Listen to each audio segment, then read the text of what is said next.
It's the Makin Moves Podcast, featuring Darren James and Tyler Alexander. I love these guys. Because they're funny, they're entertaining. Talking everything about mindset, money, and motivation. That's what I'm talking about. Real facts, real truth, and real estate. Come on, let's go. All right, folks, we're here. Congratulations, TA. You just made it back in town, and this is episode number 10 of the Makin Moves Podcast. My co-host, friend, counterpart, co-worker, TA, you're here, brother. You made it back, and we're got a special guest here with us today as well. Our also awesome friend, Miss Christy Solar. I mean, I feel pretty blessed to be on number 10. Yeah. I feel Right. like that's like anniversary. It is. Right? Special number. Special number. That's right, special guest, too. Absolutely. So, TA, you had an eventful bachelor trip that you went with one of your friends, right? Yes, sir. Yes, sir, it was. So we went on it was a 4-day fishing trip down in Leeville. And my buddy has a boat. And so we were going to go Thursday fishing his boat just for a red and speck inshore. And then Friday we had a tuna trip booked to go offshore. Saturday we were going to red and speck fish and come home Sunday. Which when you have plans like that, nothing ever works out. And so we're like, all right, so we get down there Thursday morning, launch the boat, we go out. We caught probably about 15 specks, caught a few reds, and at about 10:30, 11 o'clock, there was not a cloud in the sky, and it was brutally hot. And we're like, all right, like it's time, let's go back, let's go get some lunch, hang out, or whatever. Like, all right, sweet, we load everything up, goes to crank the boat don't crank. I'm like, oh, no way. And he just looks over at us, and he's like, dude, he said, this boat's a year old. He said, I've never had a single issue with it. And I'm like, oh my God. And thank God the two guys, pretty much all of them, were all diesel mechanics. Yeah. So like they know their stuff. Because if I'd have been out there, son, I'd have been calling Coast Guard. He'd have been calling us, Darren. Yeah. He'd have really been I'd have been calling Coast Guard immediately. And I'd have been out there on my freaking I was going pool to say, raft. floating. Because I have no boat. Yeah. I'd have been with a paddle and a pool raft. Right. In the damn middle of the Gulf of Mexico. A crawfish paddle with that. Right. Yeah. So he looks at us. He's like, well, this isn't good. I'm like, yeah, no shit, huh? I said, it's 100 degrees. We're in the middle of the Gulf of Mexico. And we have no service, nothing to do. So he's like, it's got to be something with the battery. And so about 2 hours later, they finally, because to change the battery, they got to get like up under the boat. And both of these guys are, pushing 270 pounds. So not a lot of wiggle room under there for them. And so he gets the battery finally changed. Boat cranks up. We're like, oh, okay. We go back, get all the way back. He's like, I guess my batteries probably weren't charged. And we're like, all right, look, we're not taking the boat out tomorrow because we're going tuna fishing. Charge these damn batteries all night, every one of them. We had 7 extension cords running through that place. Yeah. Charged it all day. So Friday morning we wake up, get picked up at 5:30 at the dock for our tuna trip. So it's a 39-foot boat. There's no seats in it. The only thing he has is these big waterproof bean bags. And so he puts them all in the back. There's 5 of us back there, and we're going. So we get about 10 miles out. And at that time, we start getting about 9-foot waves, and it starts downpouring. So no seats, no seats. You're in a beanbag. You have no cover. Just rain just smacking you. Sounds like a waves. good time. Yes, yeah. Waterboarded. Literally waterboarded. It was a 4-hour boat. We were supposed to only go 80 miles out. We had to go 120 miles out just to avoid the storms, which we went straight through the storms. And so it was 4 hours of waves crashing over the boat onto us, just getting drenched. You can't do anything. Like you just sit there. There's no cover. You can't like hold anything up. So just 4 hours of getting waterboarded. We're all dripping wet. When we finally make it out there, the boat's up and down the whole way. We get all the way out there. We ended up going 120 miles out. And I remember when we finally stopped to a place, there was a huge barge that we pulled up to. And I remember looking at his GPS, and it was 3,700 foot of water. I'm like, we are out here. Wow. Like 3,700 foot. And so did you the way didn't touch bottom? Yeah, I wouldn't get in that water. And so the way tuna fishing works, which I learned this there, kind of how it works. The tuna normally stay about 300 feet. Okay. But what you do, you catch these bait fish, which is what they call worm bellies. And so they're like little, they're about this, they look like perch almost. Yeah. And so on the way out there, we caught like about 2 miles in, we stopped and caught about 150 of them. And so you go out there, and what you do when he finds the tuna, because he has them on his GPS, so he finds them, well, they're 300 feet down. Well, you only fish 100 feet. So what he does is he takes about 15 of those fish and throws them off the back of the boat. And you want those tuna to come up out of the water to the top of the water, and then you throw the line out there and try to catch them. So he did that for 3 hours, 3 different spots. Every single spot was about an hour each, and it's downpouring every spot, just downpouring. Did not catch a single tuna. And I was just about to ask. So how many fish? Not did a you catch, single Tyler? damn. Seems like you would have been better off going to Walmart and getting a can of Star. I was about to say, we can get our unicorn floats and just hang out and do the same was thing. Awful. We're getting rain the whole time, and so finally we pack up and we go back, and downpouring the whole time we're going. And so we get about 45 miles back, and he slows the boat down. I'm like, what are we doing? He said, we're about to catch some red snapper. I'm like, okay. So we all line up, drop our poles in the water. Within 15 minutes, every single one of us limited out on red snapper. Wow. So we caught our red snapper, which that was pretty cool because he has 2 electronic reels, which is something I've never seen before. And so pretty much you press a button, it drops it all the way down to the bottom, and then you crank it up 5 times. And then whenever it starts hitting, you just press a button and it sets the hook for you and reels the fish all the way up. And so I caught one with the pole itself, which was the worst experience of my life because those snapper are 250 feet and they're 10 pounds. So you're and they're like snapper are so almost wide. It's like reeling in a piece of plywood. Yeah, they're huge. And so they go against the water. So you're reeling 200 feet of water up. And so we limited out, finally headed back. On the way back, it's not a cloud in the sky and sun shining. We're dripping wet. And it's just sunshine. We're just baking, like nowhere to go, like nothing to do, no shade, all sunburnt. And so we finally make it back, and then we get back about 5:30, 6 o'clock. We're like, screw this. Like, I'm done because we're going to go evening fishing that day. Well, we ain't doing that shit. So I wake up Saturday morning, and we're like, all right, we're going to go fishing Saturday morning. We're like, batteries are fully charged. He charged them for 2 days. So we get out to our spot, which was only about 2 or 3 miles out, and we start laying into them. We're catching left and right, left and right, left and right, left and right. And we ended up getting, his trolling motor was set to where, it's crazy how boats work nowadays. You can set that trolling motor to where it stays in that exact spot. The boat don't move no matter what the current is. We stayed there probably 2 hours. And finally, we kind of got pushed up on like 6 inches of water. I'm like, all right, we need to back it up and go around this little canal. He goes to pull the trolling motor up. Boat don't crank. Oh, lovely. And we're like, ain't no way. Sounds like a great weekend, Tyler. He's like, what the hell? He's like, the batteries were fully charged. Well, come to find out, these fancy boat batteries that they make now, they have protection mode on them.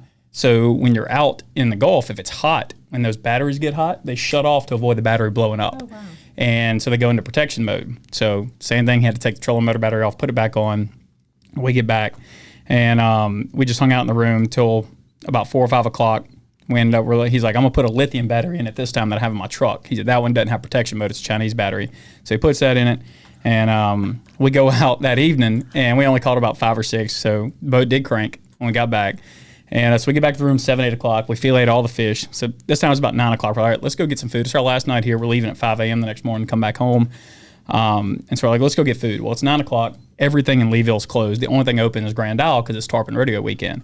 So I'm like, look, I eat at Tommy's all the time. Like, I get it to go, that's one of the best places in Grand Isle to eat. I was like, let's go there. I'm like, okay. So we head. We get 30 minutes into Grand Isle. We pull up at Tommy's, and there's 5,000 people there. And I didn't know that the restaurant turns into a bar at 9 o'clock. And we're like, dude, ain't no way. So like, look, let's go to the end of the island. They had food trucks down there because that's where all the event was. We can get some food there. Get to the end of the island, food trucks closed. Like, bro, can something go right? Like, just one thing go right on this trip. So just one thing. basically, does that mean y'all ended up in the bar all night? Yeah, that's where I'm getting to. So so we're like, all right, let's order to go from Tommy's. We'll get it to go, and we'll get some pizzas, and let's roll back. So we call in, order 3 pizzas, get to Tommy's. We walk into the bar. We tell the bartender, like, hey, we ordered 3 pizzas to go. She's like, okay, it'll be about 45 minutes. And as soon as those words came out of her mouth, I looked at them and I'm like, that's not good. And my buddy Kling, it was his bachelor trip. He looked at all of us and he looked at the bartender. He said, I'll have a Crown Apple. I'm like, yep, this is it. And $700 bar tab later, and 5 hours later, we leave Tommy's without eating pizza at 2:30 in the morning.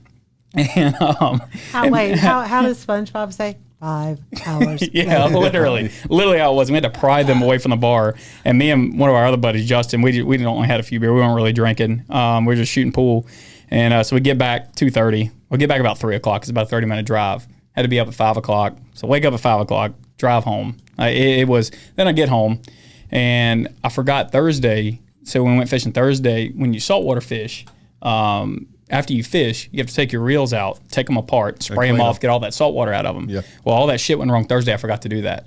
And so I got home, and I opened the back of my truck. My rod snapped in half. Both my reels I forgot to spray off. They're both completely locked up. And I'm like, dude, can anything go right? Oh, my God. And, knock on wood. And so we got back, and as soon as I got back home, I had about an hour and a half, and then I had 5 showings after that, and rolled to it off of 2 hours of sleep. So 2 hours of sleep and some ADD medicine and a Red Bull, and you'll get through it. Yeah. And so that's what I did. mean, the bright side, it was a bachelor party. You did not end up in jail. That is true. You We did found talk your way about that. home on time. Yep. So, That is a fact. I think you have to like celebrate. We There did. there wasn't a lion in your room. No, That's There was right. not. No No lion, teeth missing. No tattoos on the face. That's right. We're all good. No, it was good. It was a fun time. You know, it was a lot of stuff went wrong, but we had fun. It was, you know, stuff never goes as planned, and that's what I tell them. Like every bachelor trip, and it's funny because Shelby, my wife, and Kling's wife, the bachelor, she's going on her bachelorette trip, and they're talking every day. We're going to do this. We're going to plan this out. We're going to do all this. And me and Kling are talking. I'm like, bro, I've been on 5 bachelor trips. We don't plan shit. Yeah. I said, we get down there, we show up, we say, all right, let's drink beer and figure out what we're going to do. Yeah. Like, and that's how it's supposed to be. You ain't got to have all this itinerary. You know, we're going to go eat brunch at 9:15, and then at 10:27, we're going to take pictures with everybody. And then at 11:45, we're going to get in the Uber. We're going to get to this place at 12. I'm like, dude, you don't need all that. Just get down there and figure it out. Well, that's you know? because women, we like to have experiences. So we like to know where we're going to eat, where we're going to shop. Yeah, it's just it's too That's much. something to look forward to. Yeah. Yeah. Yeah, it's just a lot. But we had fun. It was a good time. Brought home some fish. I'm going to have a fish fry this weekend. I'm going to put some red snapper on the grill and smoke it and fry some specks. So We will be there. Sounds great. Absolutely. We'll Sounds great. Absolutely. Y'all definitely will. So, yeah, that was how it went. And that was my trip. Sounds like a plan. yeah. Sounds like a plan. Chrissy, you had an eventful weekend too. You know, my eventful weekends kind of consist of working. I did hang Yeah. out with some friends on Saturday evening for Yeah. a few hours, Mr. James and his wife, Jen, and that was about it. You know, Sunday, I think I hung out at home. I'm very boring. So I'm, you know, I'm fun in my own mind, but then when I go to get out the door to do those plans, it doesn't always happen. I was watching on social media the other day, and they were talking about how, you know, I know men are guilty of this, but women are really guilty of this. So all my girls out there say amen. But we have such great ideas in the morning. Does Shelby ever do this? Like she's a lot younger than me, but now at 50 in the morning, I get up and I'm like, man, I'm feeling good. Like at 5 o'clock, I'm gonna go do this. At 7 o'clock, by 3:30, I'm like, is it time for bed yet? So my weekends kind of end up like that. I get up, I work every weekend. I get up, I do my work, and by the time I get done, I'm like, I'm boring. But we did have a good time. Yeah, had a good Saturday time. night we hung out. That's So good. yeah, I Heck did yeah. one thing. That was good. One That's thing. awesome. Yep. So what's going on in your work? I mean, what kind of work are you in? Tell everybody what you do. Oh, well, fun. I always say that I amplify hope and fun dreams. That sounds okay? good. Yeah, But love it. basically, I'm a mortgage lender, but we really do. So it's really fun. It's 7 days a week. We have a lot of people trying to buy right now and getting pre-approved with the rates kind of doing what they're doing Yep. and the market. And so I think when I work 7 days a week, and Darren, y'all work 7 days a week, so you know how it is. Yeah. Like Absolutely. you put everything into work, and Yep. then when you get home, you're kind of like, man, I look really good to the public because I work all the time, but I'm really kind of boring at nighttime, right? So how long have you been in the industry now? Tell everybody, and how did you get in it? Been in the industry 13 years. Yep. 2011, I worked at a little small town bank in Greensburg, Louisiana, and it was moving, it was closing, and I thought, maybe I want to do something else. And somebody said you'd be really good at mortgages, and I thought, I don't even know how to spell FHA. So I probably won't go. But I did. I learned to spell FHA, and I got in it 2011, because Darren, I met you Yep. at the end of middle of 2011, and Yep. it's just kind of been my calling, and been ups and downs and ebbs and flows in life and babies growing up and all those things, but it always comes back to mortgages. Isn't it funny how as you grow older, like when you're young, you think you know what you want to do. Then when you get older and you find something, you're like, man, I didn't ever do. I dreamed of doing mortgages. When I was a little girl, I put on a bow and I'm like, I want to be a movie star, right? But I am living my dream, and I love That's it. a win. So That's a That's win. awesome. So, Christy, let me ask you this. So, me and Darren a lot on this podcast, we talk having the right mindset in business and, pivoting and stuff like that. So, we've talked, obviously everyone knows this market that we've been in really the past 4 or 5 months. So to get, I know all of our listeners and stuff have gotten our perspective. So I'd like to get your perspective on, when to pivot your business and how to keep the right mindset through a slow market. Because you've, as long as you've been in it, you've seen the slow markets, the great markets, the, everything in between. For So sure, what is for your sure. take on, having the mindset and when to pivot your business? Well, I mean, I think it's kind of twofold, right? Mindset is always important as a business owner, even just as, in your daily life, right? Because you are what you believe. And I totally believe that. I always tell my kids, good in, good out, right? So this year I kind of had a twofold issue. I had my first ever down market. I got in 2011 and we've pretty kind of coasted since then. I'll be honest. I missed the 2008 and 2009 markets. So I kind of always just kind of knew a good market. Then last year, I also became ill last year, was recently diagnosed with lupus. So it's really funny because not only did I have a bad market, I had a lot of health issues. And Darren, I know you've dealt with that with yourself as well. Yep. So I think then mindset is even harder to come up with, right? Because now I'm closing less loans. I go from 30, 40, 50 loans a month to maybe lucky to do 15 or 20, right? And then I have this stuff at my health, and y'all know how I feel about doctors. But honestly, I kind of look at it this way, Tyler. You can either be depressed and sit home and not do anything, or you can get out and do something. And I have found that even as sick as I have been, and there's moments where I've had to work from home, but I still did it, because I think that we get stuck at where we are, right? The market sucks. I don't feel good. Like, we get stuck there, but we forget that this is another day that we get to live, and we can do whatever we want to do. And, I thought about that a lot when I was sick and laying on that couch and trying to recover and in the bed. And I thought, you know what? Every single day I get to choose what I get to do. Now, I know people are saying, well, she is a lender and makes her own schedules, but I'm saying, like, in your life, you literally get to make the choice. If you don't want to go somewhere, don't go, right? If you want to do something and make a change in life, you do it. So I think I did have a few months of kind of, I will honestly say, maybe sadness or depression with trying to learn to deal with everything. But once I pulled my pants up and realized, you know what, girl, the only one that can change your mind is you. The only one that can turn your business around or your life around or your health around or make better choices is you. Stop worrying about, somebody told me a long time ago that worry is like writing a check that you haven't cashed yet, right? Mm-hmm. And so I think, and I'll just say this to everybody, not getting too deep here, but literally, you are what you believe. If you put positive in your mind and you really believe it, you can overcome anything. And look, I have doctor's appointments this week, and of course I get worried at the results, but at the end of the day, I can't change that.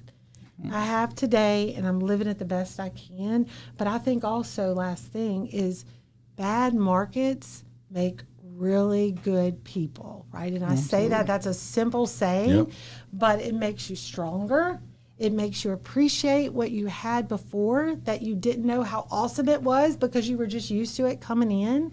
So I think that is so powerful. I think we have to realize that any situation, we can change it, but we have to put in the work to do it. And that's kind of what I've done. And now, yes, my team is going to listen to this, so I'm not going to lie. Of course, I want, the market to be back to like it was, but I do know that the more I speak to people, those are the more opportunities I get.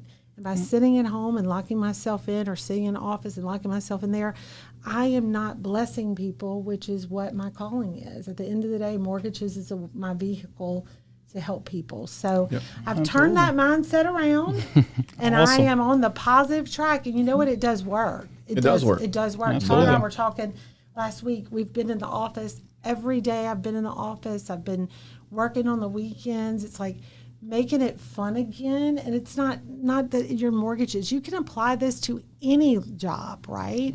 Because there are people listening that go to a 9-to-5 and they're like, well, I don't control my time.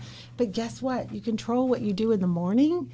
You control what you do at lunch and what you read and what you hear, and you control what you do after work on the weekends. And all those things you filled your mind with, and we're real big about this, the people we hang out with are a reflection of what we want to be, right? We want to be positive. We want to be successful. And success is not just defined as money. There are people listening that are very successful, teachers, and there's people that are listening that are doing their dreams of having their own business and maybe struggling. But I would just say keep going, because if I look back at my life 5 years or 10 years, I would have never thought the places I ended up in such a short time. So. Absolutely. Also, to that point you were saying, I would say how you start your day is the difference in everything. You already know where I was going. So I'm going to give a little shout out to Mr. Hal Elrod. He might not hear this, but Tyler, not to interrupt you, but the Miracle Morning, I started this in 2014, and I've lost 100 and something pounds in the last years and the journey, but all that, I realized that when I got up in the morning, I didn't mean to interrupt, but I was opening my phone and going straight to emails or social media, and I'm looking at all the things that happen on Facebook or Instagram. That's how my day started. I'll let you continue. But when I started my day with positivity, cutting out the noise, first thing in the morning, doing my devotional or reading my daily thing or whatever is you're into, taking time for myself, visualizing my day, it changed my entire perspective. And yes, I have days where I'm negative Nelly, right? Yeah, everyone does. Been married 23 years. My husband will probably say it's 362 days, but I fake it real good. But I'm just saying, like, really it is, like, nighttime brings worry. Do y'all find that when you have anything that you're already worried about, when you go to lay your head on that pillow, it brings worry? So I find that if you get up in the morning with positivity and look at positive things and read and journal and all of that, that you have a much better day. So I'll let you pick that back up. You're going to say, you just said way more than and better what I'm about to say. But, I would say, especially in this market that we've seen, I've started about 3 months ago kind of changing my business. Yeah. I started with the speed tours and trying to do different stuff, but I've also Speed tour. Speed tour. Yeah, I've also started waking up an hour earlier than I normally do, and I was so proud of you. Yeah, and I would say that take anybody that's listening to this that is a 1099, an entrepreneur, small business owner, whatever, go a month and run how you normally get up in the morning. And then run a month of getting up an hour earlier and see the difference in your business. Yeah. That 1 extra hour a day has completely changed. Now, I've taken that 1 extra hour and devoted it to building out content for my speed tours, but you can take that 1 extra hour and,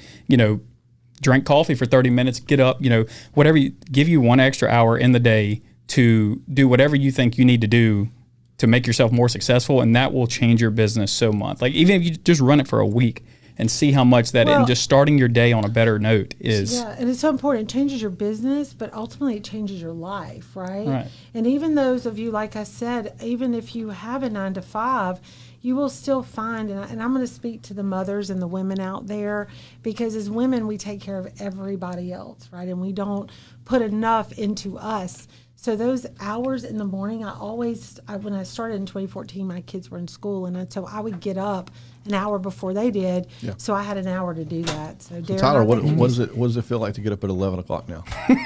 Yeah, 10:30, but I was about to say 10:45. No, I've been going to bed earlier too as well. Yeah. But it's crazy the difference it has made. And now, do I see it in my real estate business yet? No, but I see the long-term play in that. Just because you start waking up an hour earlier, all of a sudden you're not going to make an extra $100,000.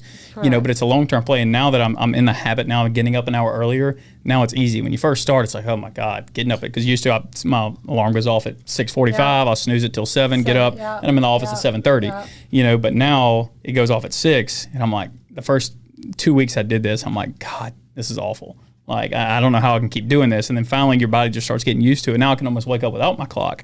And so having that extra hour to do, whatever I need to do, whether, I've talked about going to the gym. I probably never will, but I talk about it. It makes me feel good that I think I'm going to do it, but, I may never. Whether it's an hour, you go to the gym for that hour. And that's somewhere you are going for sure. Chick-fil-A. Chick-fil-A. And freaking Raising Cane's. I had Chick-fil-A for breakfast this morning. I was telling her, I had Chick-fil-A for breakfast. I got me a spicy chicken sandwich, some buffalo sauce. Oh, yeah. I get to the office, I'm all excited because it's the first time I've eaten breakfast in probably 6 months because I fast. I don't ever eat breakfast. And so I open my sandwich. I have a whole nice spicy biscuit, pepper jack cheese. I go to dip it in my buffalo sauce. I dip it and I clip the edge of the buffalo sauce. The whole entire sauce falls on these shorts. You gotta love it. Just everywhere, all over my office, everywhere. I'm just sitting there like, it's one of those moments where it happens and you just sit there and look. You're like.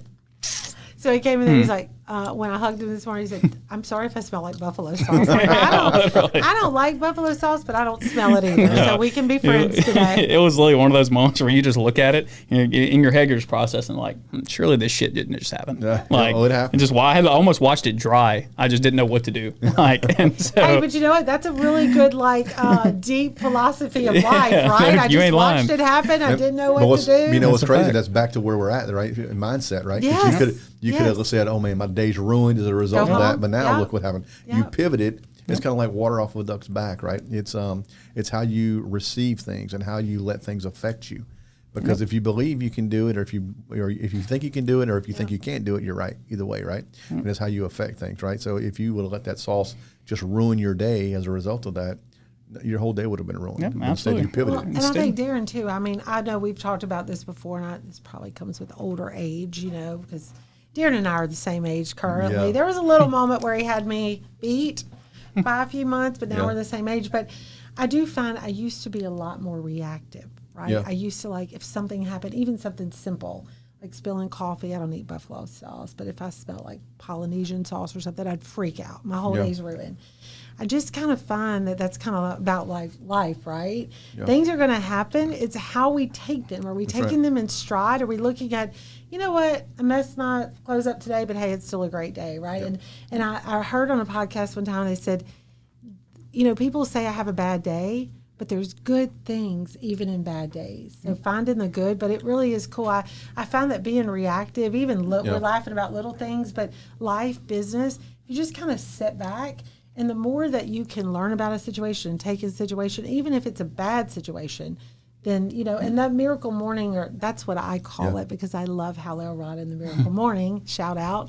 But it really does. When you do 8 or 9 things in the morning, scribing, reading, exercise, whatever it may be, it sets you up that you are in control. And also your phone's not ringing at 6 or 7 in the morning, right? Makes No it a lot distractions. easier. Absolutely. No distractions. Absolutely. I can tell you, especially, realtors out there, I guess this is more realtor specific, if you go, you can notice such a difference in your business from sleeping in until 9 o'clock and getting up at 7. And it is a astronomical difference because, for one, especially if your goal is to call your clients, call the leads that day. Well, you get up at 7, you get to the office at 7:30, prepare yourself. As soon as 8 o'clock hits, guess what? When you start calling those leads, you're catching everyone on their way to work. Yeah. Okay, at 9 o'clock, they're at work. They're not answering the phone. They don't want to talk about it. You're catching them stuck in traffic, catching them on the way to work, whatever. And so having that extra window in there to do that will completely change. And maybe you won't sell more houses that way right off the bat, but the conversations you're going to have just off that extra 1 hour to do it, especially whether you're slow or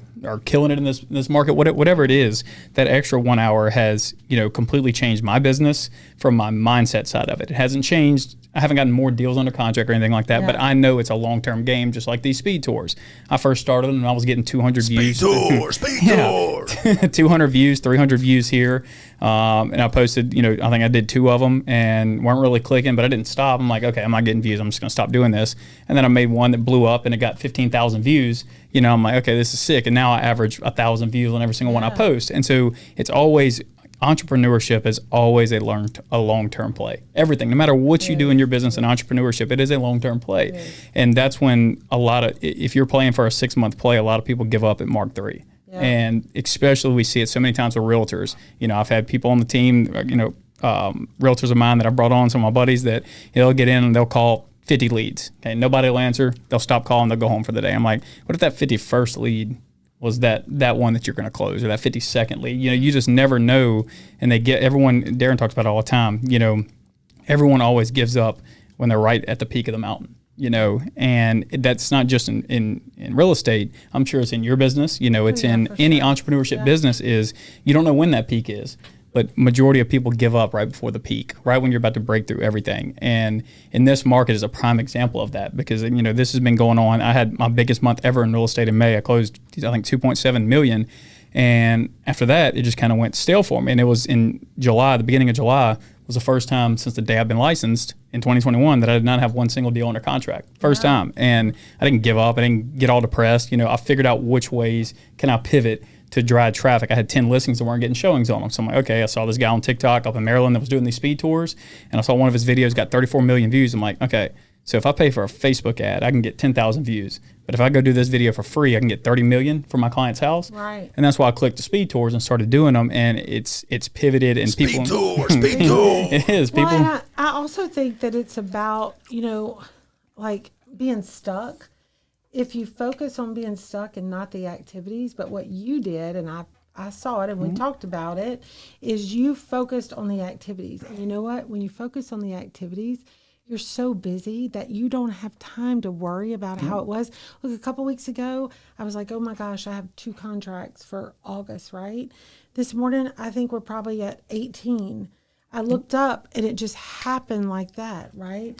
So if you focus on the activities in any business, if you focus on the activities and what you want to do, then you don't focus on the worry, you're going to do that. Absolutely. And I know, me and you talked about it that day. Me and her had something happen on a deal, and it's never happened to me before. And it was awful. Wait, hold on. I would like to correct. It was nothing with the loan. It was nothing with her. We were It had nothing to do with her. amazing and Yeah. wonderful. Just kidding. It had nothing to do with her, but it was an unfortunate circumstance that happened to me, and it was probably the first time in this business that I got down, very bad, and I didn't really know what to do, and she was in the office at the time, and it's probably it is actually the first time I've ever had that mindset that I've been here that damn, okay, I've hit a wall, that would just, it's I keep trying, and I break through, and then this happens. And that's when she was talking to me. She's like, you just got to keep your head going forward. You got to stay positive about things. And I let that drag me on for about a day. And then the next day was when I started doing the speed tours. And then after that, my mindset completely shifted. Speed tour. I mean, it goes back to there are some beautiful things that can happen with, I call it work trauma, right? Or any kind of life trauma. I think if you really say, okay, this happened, what is this telling me, right? Yep. So I don't need to focus so much on this one thing, because I could go out and get lots of things if I just did the activities. So do I sit here and worry about the one thing I did not get, or do I go try to get 15 or 20 more of those things? What's it come down to you? That's what it does, yeah. Success comes down to what? 3 things, right? What are the 3 things, The what? Success comes down to 3 things, right? Mindset, skill set, and what? Daily habits. That's right. And that's the doing. That's Yep. it. And that's where a lot of people fail, is the daily habits part. Yep. I can tell you. But that carries over into your home life too. Goes into right? everything. Absolutely. It goes into Every everything. aspect. And I always find if you have everything straight, if you have your home life straight, always start there, right? If your foundation is solid with your home life, then I feel like you can be more successful in business, right? And you see that vice versa, right? Really successful in business, have a hard time at home, doesn't feel right. When both of those things are right, and that's what Tyler's saying, these miracle mornings and all these things, these help you with both life and business. There's syncrasies in life, right? There's and the goals, right? So there's business goals, there's financial goals, personal goals, spiritual goals, all these different goals. And when they're all in sync with one another, that's when you have perfect balance. When one of the other ones get out of whack, that's when the things go off kilter and you get out of balance in your world. So. Yep. Absolutely. And it's hard. Like I said, when you, and a lot of people that are going to listen to this, whether you own a lawn business or, whether you're a lender, whether you're a realtor, whatever you are, at some point in your business, if you haven't experienced it yet, you're going to experience that brick wall feeling, that shit, I've done everything I can and it's still not working.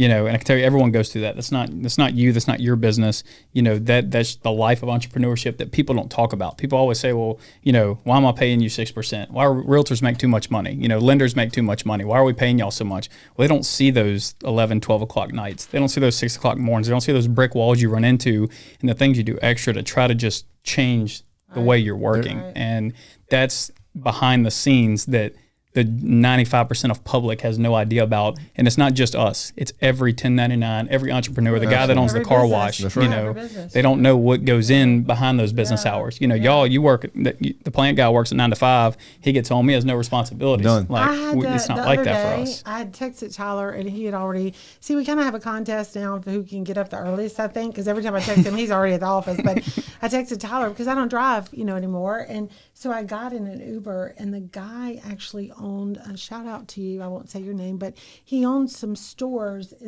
probably within an hour radius, right? He owned 3 different stores. He was driving because he needed to make sure that his employees' payroll got met. That's right? good. That's small country stores. And I told him, I said, next time I'm in that area, it's up north a little bit. I said, I'm stopping at that store.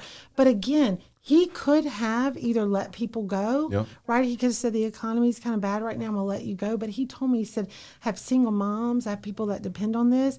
He was driving Uber early that morning, and he said, I'll be back at it tonight. I'll just get enough sleep so I can go. And I thought, again, I don't know him, but I thought how powerful of a lesson that was, because here's somebody that probably in everybody's eyes is pretty successful, right? Owns some stores, and he is.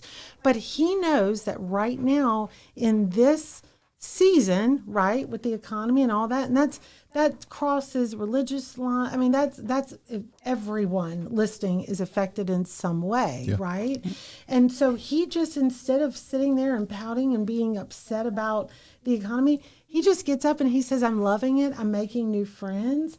So I think he kind of encouraged me, and I've noticed we kind of had a little thing going on, Tyler and I and some other friends, without even noticing it, pushing each other to do better.